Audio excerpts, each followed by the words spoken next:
Mama, you can put 2 bowls of water and microwave for 1 minute. So let the bowl warm up. This will make the eggs really easy to, not smelling too strong and easy to boil. So first you put half a bowl of water and in temperate water, just put 1 minute. Mama, this 2 bowl of water is already warmed, so don't want to be too hot either. So because eggs sometimes smell really strong, so some kid doesn't like to eat strong smelling of eggs.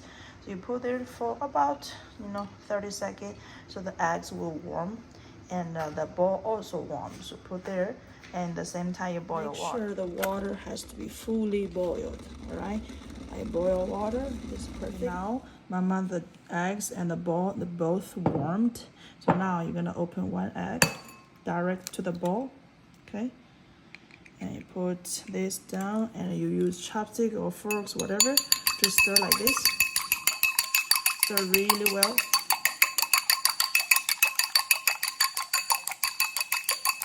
I will see 10 to 15 seconds until you see like this. It's good. And you wait and get the hot water boiled. Directly to there. You don't have to stir when you pour it. Slowly. You see the egg flour like this. It's perfect.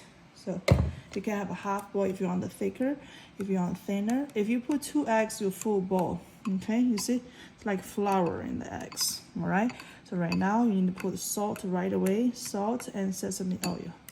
Wait for me a second. This is the spoon of salt because they're sick, so salt will help them healing. So if you put the salt, like sprinkle all over, and stir them, and at the same time you just put the sesame oil, a lot of sesame oil, okay? Okay, like this, and stir them. Some people will put a little bit brown sugar, just make the taste better, but you don't have to. This will heal their throat, sore throat, and stop coughing quickly. So let them drink when it's hot. Blow it so in the nose where congestion will go away, and drink the entire bowl before to sleep, and also in the morning when they wake up, like drink entire bowl. Okay, I hope this will help. Thank you.